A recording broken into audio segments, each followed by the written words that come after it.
Síguenos en Instagram, @Factores de Poder.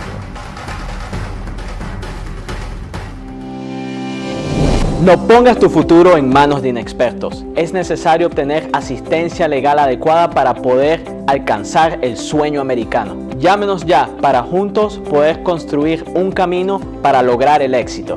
Nuestras oficinas legales se encargan de asistirlos en todo tipo de trámites, incluyendo asilos políticos, asilos, perdones, representación legal en la Corte de Inmigración, ciudadanía, residencias y también todo tipo de visas para inversionistas y empresarios. Soy Jesús Reyes, su abogado de inmigración.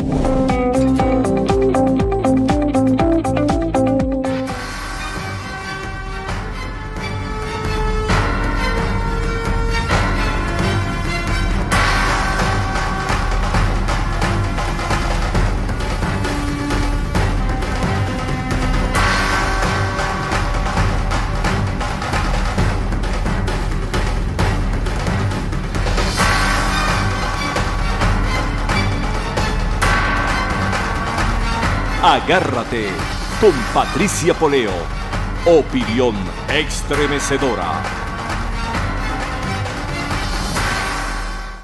Buenas noches, bienvenidos a Agárrate.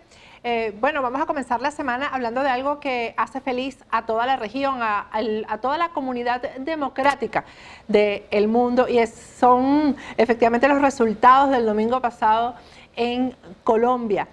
Resultados que dieron como ganador a Iván Duque, lo convirtieron en presidente de Colombia para el bien de la paz regional, para el bien de la democracia en el mundo entero. Iván Duque, y bueno, nunca como ahora nos preocupa en Venezuela los resultados electorales en la región, y hoy precisamente el presidente electo de Colombia, Iván Duque, dio una declaración fundamental que yo creo que marca lo que va a ser su línea con respecto al régimen de Nicolás Maduro. Vamos a escucharlo y después vamos a conversar con el senador José Obdulio Gaviria del Centro Democrático. De Venezuela, ¿usted no nombrará embajador en Caracas? Yo creo que en este momento, primero ante el desconocimiento que han hecho varios países de América Latina, entre ellos el gobierno colombiano frente a las elecciones, nosotros no reconocemos los resultados de esas elecciones, pues es muy difícil en este momento nosotros ser incoherentes. Nosotros no podemos aceptar una representación. Que se mantendrán serán las relaciones consulares, que hace parte de los protocolos normales del derecho internacional para manejar todos los temas migratorios, y seguiremos operando de esa manera, y eso no es óbice para que nosotros sigamos, como lo hemos hecho siempre, con una voz coherente, reclamando que entre los países de América Latina que defendemos la Carta Democrática busquemos una actitud multilateral y articulada que lleve a que la presión conduzca a elecciones libres en Venezuela. Esa es la posición, y tenemos la posición de Iván Duque, nuevo presidente de Colombia. Tenemos vía Skype a José Obdulio Gaviria, él es el senador colombiano por el Centro Democrático. Buenas noches, senador, ¿cómo está? Patricia, encantado de saludarte. Igualmente, bueno, felicitaciones, porque a Colombia quizás no le estará yendo muy bien en el Mundial de Fútbol, pero como sociedad, qué bien ha respondido, ¿no, senador?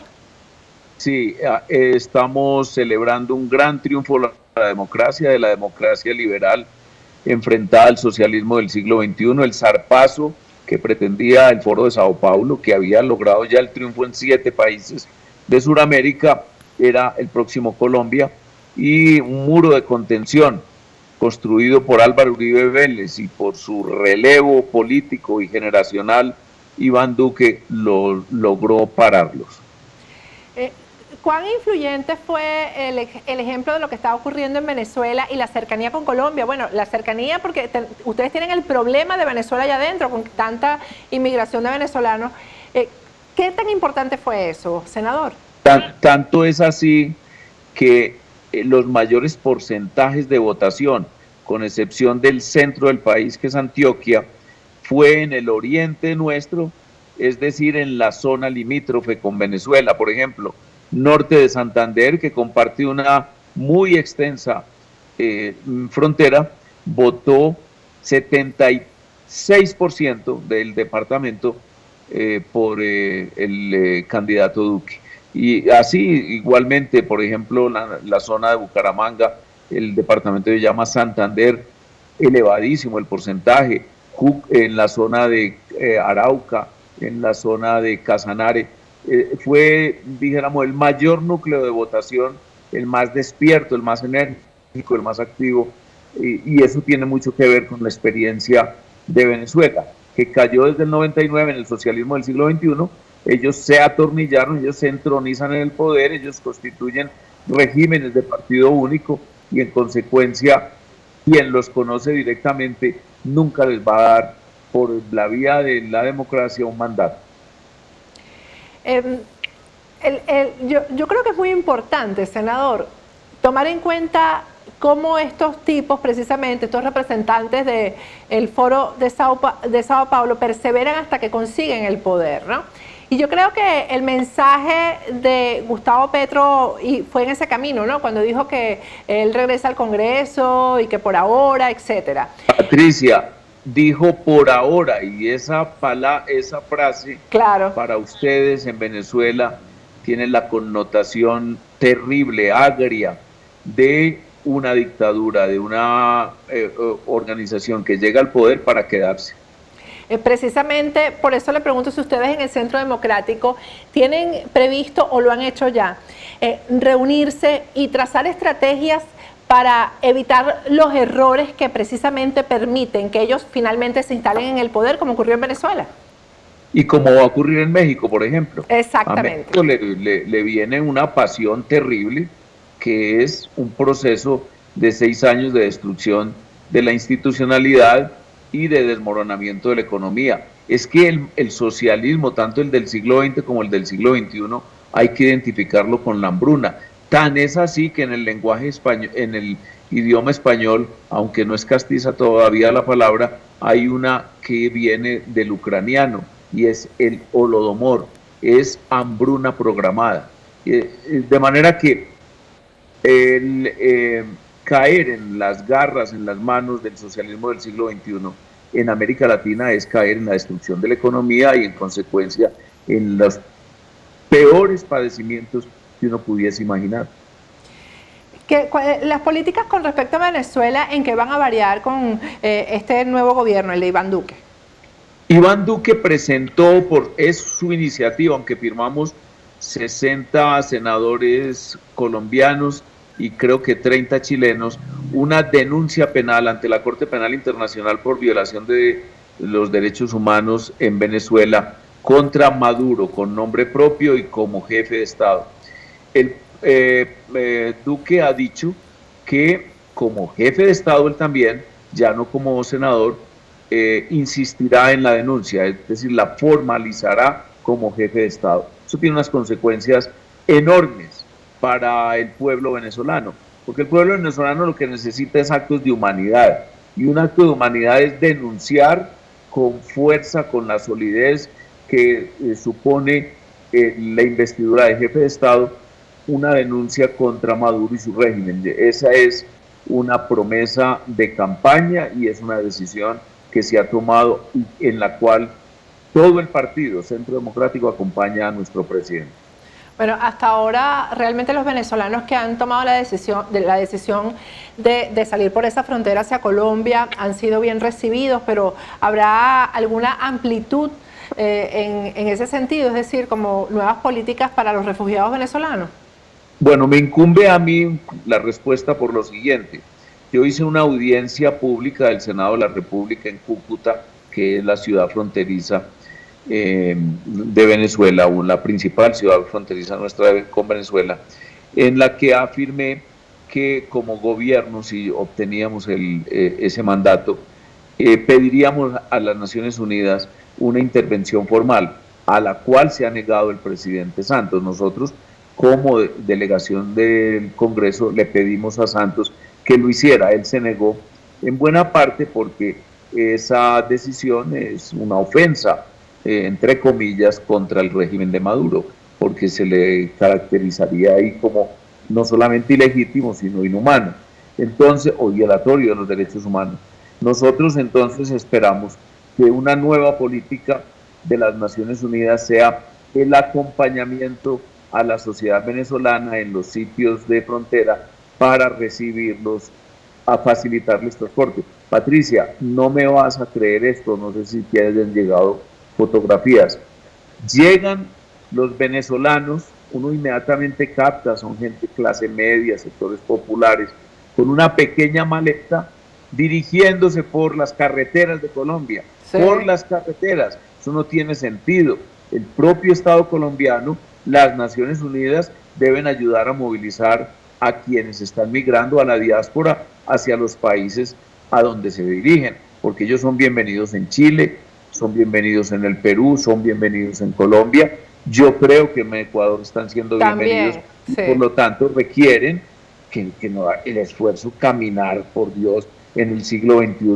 Eso es inaudito. Incluso se podría intentar a través de Naciones Unidas una movilización vía terrestre en carros cómodos, en carros colectivos cómodos, en buses, autobuses, o de pronto incluso en vuelos charter si se dirigen, por ejemplo, hacia Chile o hacia Perú.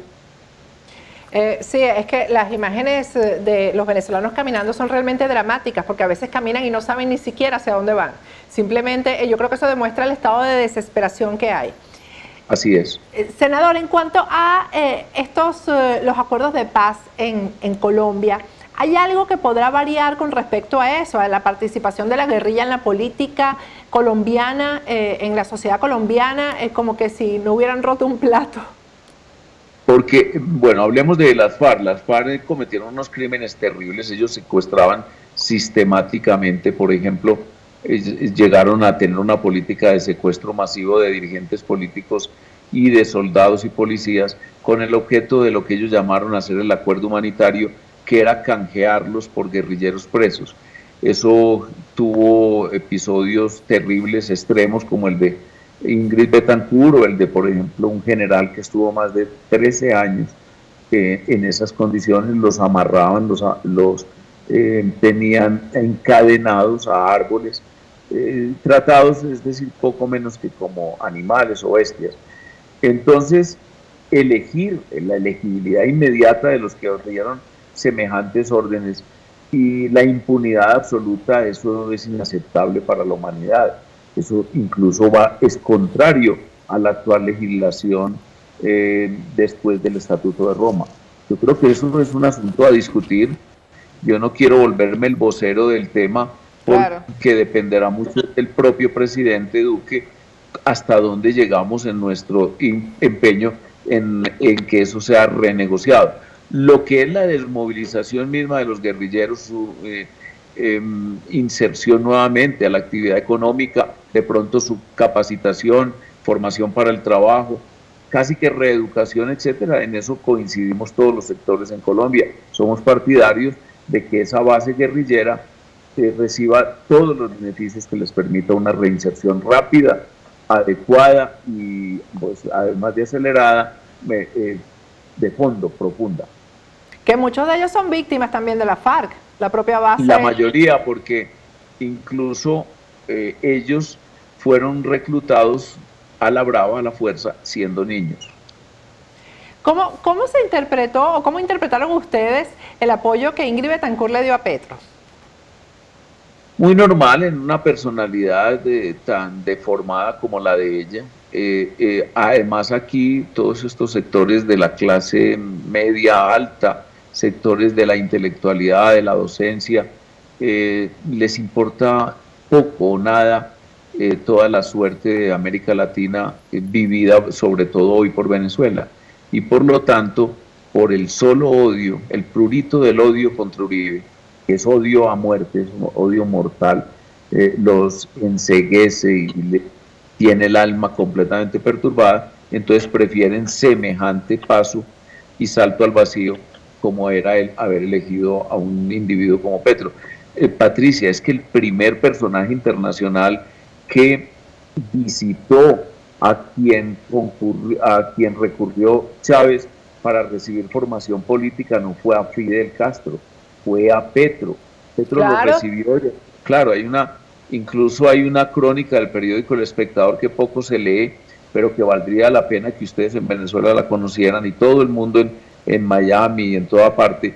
Y es una crónica que narra la visita de Chávez a Colombia en el 94, inmediatamente fue liberado por obra y gracia de la amnistía que le concedió Caldera, y aquí celebraron un acto ritual propio de ellos, que fue el juramento bolivariano de no dejar descansar su brazo hasta cuando no viesen libres a Venezuela y a Colombia del yugo imperialista, entre comillas, y del yugo oligárquico, como ellos lo llaman, a los gobiernos democráticos de los países latinoamericanos. Por eso es que yo le digo que no hay que bajar la guardia, porque ellos son perseverantes en eso. Claro, pues tanto es así que, insisto, México está a puertas de elegir por la vía de la democracia un régimen del socialismo del siglo XXI. Y no nos hagamos ilusiones, el señor López Obrador es de esa misma formación, de ese mismo carácter, de esa misma idiosincrasia, formado en el marxismo más extremo, y además cero respetuoso del elemento sustancial de la democracia liberal, que es la propiedad privada. Senador, ¿la juventud de Iván Duque será buena o mala para esta nueva etapa colombiana? Extraordinariamente buena. Los grandes saltos adelante siempre los dan nuevas generaciones. Esta es una generación que no tiene nada que ver con la generación mía o la de Álvaro Uribe. Yo tengo la misma edad de Uribe. Nosotros le llevamos casi 25 años de edad, podría ser él nuestro hijo, y es por lo tanto un relevo, y ese relevo se hace siempre acompañado por su propia generación. Él no se va a rodear de vejetes, él no se va a rodear de ancianos caprichosos que lo obliguen a mantener costumbres políticas que hoy el pueblo colombiano y en general las sociedades modernas rechazan. De manera que a mí me entusiasma mucho, porque yo veo un relevo en la celebración muy alegre al final de la noche, el domingo pasado. Ahí pude palpar, estábamos 2 senadores solamente, o 3, lo que había allí era pura juventud, muchos tecnócratas, amigos de Iván, muchos miembros del empresariado nuevo, etcétera, etcétera. Yo creo que va a haber en este momento un gran relevo político que se va a observar cuando oigamos y conozcamos el gabinete de Iván. Bueno, yo particularmente espero que la próxima sea una de esas activistas del Centro Democrático que tienen ustedes, que son tan buenas, Paola, por ejemplo, una de ellas, todas son maravillosas. Así que yo espero que la próxima sea una mujer. Claro. Sí, porque obviamente ya el relevo entonces no va a suponer un regreso dentro de 4 años, cuando intentemos darle continuidad a la obra de gobierno de Iván, sino una persona nueva que normalmente surge del Congreso de la República o de el propio gabinete, o inclusive de funcionarias elegidas, como por ejemplo en las gobernaciones y alcaldías. Esos son las canteras de liderazgo propias de la democracia. Así es. Bueno, senador, muchísimas gracias y muchas felicitaciones, y que esta democracia se riegue por toda la región. Muchísimas gracias. Así tiene que ser, Patricia, felicidades. Bueno, vamos a ir a un corte, pero primero quiero hablarles a estas personas, a todos nosotros que nos gusta tanto el queso venezolano. Nosotros, gracias a Dios, tenemos aquí en el sur de la Florida a La Pradera, que nos prepara esos quesos tan maravillosos y que tanta falta nos hacen, que llevamos en el ADN. El queso de mano, el queso telita, el queso guayanés, el queso especial del fin de semana, que es tan pero tan bueno. Además, también tienen unas cachapas hechas de maíz de verdad. Los pequeños son maravillosos, las galletas que nosotros nos comemos, los chocolates, todas esas cosas deliciosas que nos encantan a los venezolanos, todo eso lo tiene La Pradera. Voy a ir a un corte y regresamos de Agárrate. dije que al principio del programa dije que estaba comenzando la semana porque efectivamente ayer tuvimos un programa especial que por cierto lo recomiendo porque mucho de lo que hablamos ahora con el senador Gaviria está contenido en el documental El chavismo, la peste del siglo XXI, así que por eso ayer no tuvimos programa y estamos hoy comenzando nuestra semana. La semana de Agárrate comenzó hoy martes. Vamos a un corte y al regreso Nito Pérez Osuna porque hoy es el martes de Nito Pérez Osuna. Ya regresamos.